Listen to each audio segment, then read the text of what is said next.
ಅಶ್ವವೇಗ ನ್ಯೂಸ್ಗೆ ಸ್ವಾಗತ. ನಾನು ಗಂಗಾ ಜಾಧವ್.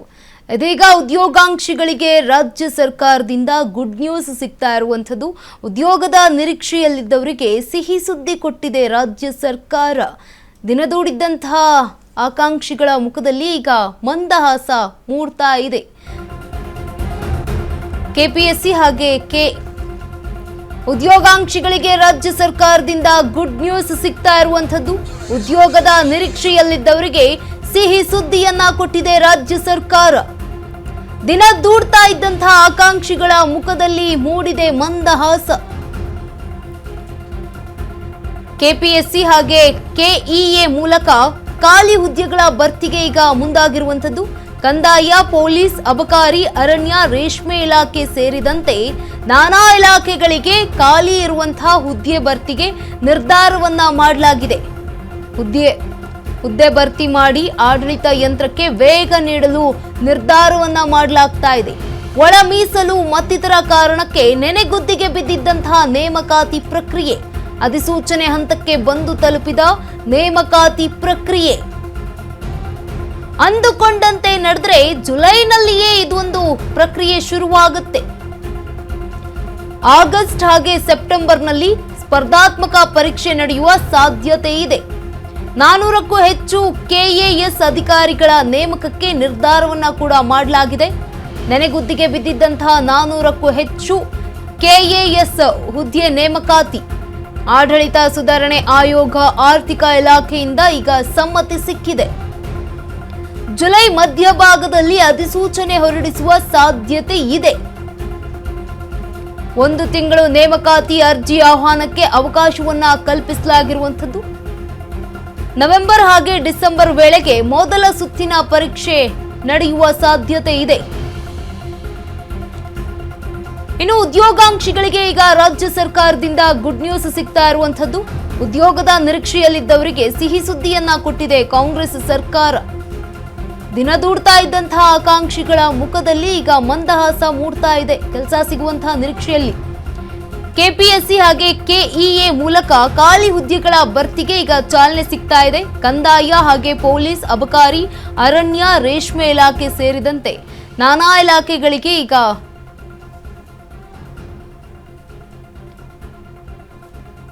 ಯಾವ್ಯಾವ ಇಲಾಖೆಗಳಲ್ಲಿ ಎಷ್ಟೆಷ್ಟು ಹುದ್ದೆಗಳು ಖಾಲಿ ಇದೆ ಗಮನಿಸ್ತಾ ಹೋಗೋದಾದ್ರೆ ಶಿಕ್ಷಣ ಇಲಾಖೆಯಲ್ಲಿ 7,969, ಶಿಕ್ಷಣ ಇಲಾಖೆಯಲ್ಲಿ 79,694 ಹುದ್ದೆಗಳು ಖಾಲಿ ಇರುವಂಥದ್ದು. ಜೊತೆಗೆ ಆರೋಗ್ಯ ಇಲಾಖೆಯಲ್ಲಿ 37,572, ಜೊತೆಗೆ ಒಳಾಡಳಿತದಲ್ಲಿ 28,118 ಹುದ್ದೆ ಖಾಲಿ ಇದೆ. ಉನ್ನತ ಶಿಕ್ಷಣ ಇಲಾಖೆಯಲ್ಲಿ 13,599 ಹುದ್ದೆ ಖಾಲಿ, ಜೊತೆಗೆ ಪಶುಸಂಗೋಪನೆ 11,020 ಹುದ್ದೆ ಖಾಲಿ ಇದೆ. ಇತ್ತ ಕಂದಾಯ ಇಲಾಖೆಯಲ್ಲೂ ಕೂಡ 10,867 ಹುದ್ದೆ ಖಾಲಿ ಇರುವಂಥದ್ದು. ಜೊತೆಗೆ ಗ್ರಾಮೀಣಾಭಿವೃದ್ಧಿ ಇಲಾಖೆಯಲ್ಲಿ 10,504 ಹುದ್ದೆಗಳು ಖಾಲಿ ಇದೆ. ಇನ್ನು ಪರಿಶಿಷ್ಟ ಜಾತಿ ಕಲ್ಯಾಣ ಇಲಾಖೆಯಲ್ಲೂ ಕೂಡ 9,646 ಹುದ್ದೆಗಳು ಖಾಲಿ ಇರುವಂಥದ್ದು. ಹಿಂದುಳಿದ ವರ್ಗಗಳ ಕಲ್ಯಾಣ ಇಲಾಖೆಯಲ್ಲಿ 8,525 ಹುದ್ದೆ ಖಾಲಿ ಇದೆ. ಇನ್ನು ಆರ್ಥಿಕ ಇಲಾಖೆಯಲ್ಲೂ ಕೂಡ 7,668 ಹುದ್ದೆ ಖಾಲಿ ಇದೆ.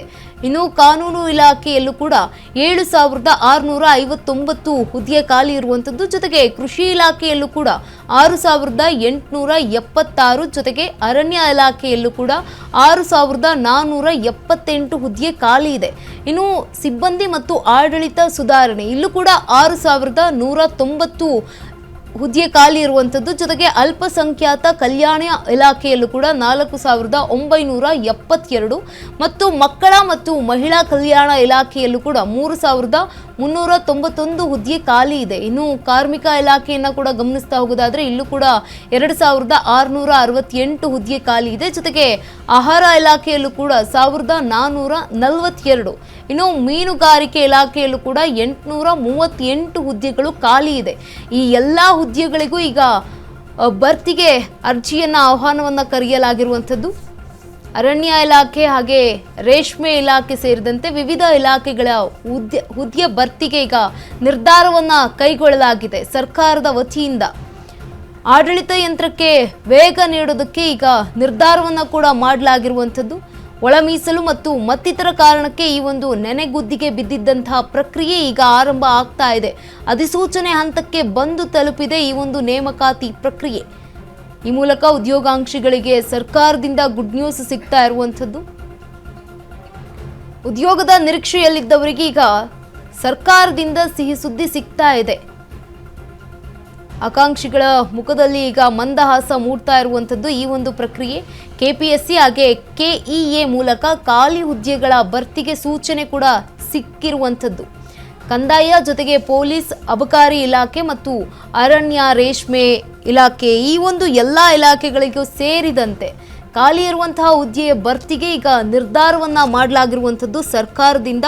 ಒಳ ಮೀಸಲು ಮತ್ತು ಮತ್ತಿತರ ಕಾರಣಕ್ಕೆ ಈ ಒಂದು ಪ್ರಕ್ರಿಯೆ ನೆನೆಗುದ್ದಿಗೆ ಬಿದ್ದಿತ್ತು. ನೇಮಕಾತಿ ಪ್ರಕ್ರಿಯೆಗೆ ಅಧಿಸೂಚನೆ ಹಂತಕ್ಕೆ ಬಂದು ತಲುಪಿದೆ ಈಗ ನೇಮಕಾತಿ ಪ್ರಕ್ರಿಯೆ. ಅಂದುಕೊಂಡಂತೆ ನಡೆದ್ರೆ ಈ ಒಂದು ಜುಲೈನಲ್ಲಿ ಈ ಒಂದು ಪ್ರಕ್ರಿಯೆ ಶುರು ಆಗುತ್ತೆ. ಆಗಸ್ಟ್ ಹಾಗೆ ಸೆಪ್ಟೆಂಬರ್ನಲ್ಲಿ ಸ್ಪರ್ಧಾತ್ಮಕ ಪರೀಕ್ಷೆ ನಡೆಯುವ ಸಾಧ್ಯತೆ ಕೂಡ ಇರುವಂಥದ್ದು. ರಾಜ್ಯದಲ್ಲಿ 400ಕ್ಕೂ ಹೆಚ್ಚು ಕೆಎಎಸ್ ಅಧಿಕಾರಿಗಳ ನೇಮಕಕ್ಕೆ ಈಗ ನಿರ್ಧಾರವನ್ನು ಕೂಡ ಮಾಡಲಾಗಿದೆ. ನೆನೆಗುದ್ದಿಗೆ ಬಿದ್ದಿದ್ದಂತಹ 400ಕ್ಕೂ ಹೆಚ್ಚು ಕೆಎಎಸ್ ಹುದ್ದೆಯ ನೇಮಕಾತಿ, ಆಡಳಿತ ಸುಧಾರಣೆ ಅವಧಿಯಲ್ಲೂ ಕೂಡ ಆಯೋಗ ಆರ್ಥಿಕ ಇಲಾಖೆಯಿಂದ ಈಗ ಸಮ್ಮತಿ ಸಿಕ್ಕಿದೆ ಈ ಒಂದು ಪ್ರಕ್ರಿಯೆಗೆ. ಜುಲೈ ಮಧ್ಯಭಾಗದಲ್ಲಿ ಅಧಿಸೂಚನೆ ಹೊರಡಿಸುವ ಸಾಧ್ಯತೆ ಅಂತ ಕೂಡ ಹೇಳಲಾಗ್ತಾ ಇರುವಂಥದ್ದು. 1 ತಿಂಗಳು ನೇಮಕಾತಿ ಅರ್ಜಿ ಆಹ್ವಾನಕ್ಕೆ ಅವಕಾಶವನ್ನು ಕೂಡ ಕಲ್ಪಿಸಲಾಗಿದೆ. ನವೆಂಬರ್ ಹಾಗೆ ಡಿಸೆಂಬರ್ ವೇಳೆಗೆ ಮೊದಲ ಸುತ್ತಿನ ಪರೀಕ್ಷೆ ಕೂಡ ನಡೆಯುವ ಸಾಧ್ಯತೆ ಇರುವಂಥದ್ದು. ಈ ಮೂಲಕ ಇದೀಗ ಉದ್ಯೋಗಾಂಕ್ಷಿಗಳಿಗೆ ರಾಜ್ಯ ಸರ್ಕಾರದಿಂದ ಗುಡ್ ನ್ಯೂಸ್ ಸಿಗ್ತಾ ಇದೆ.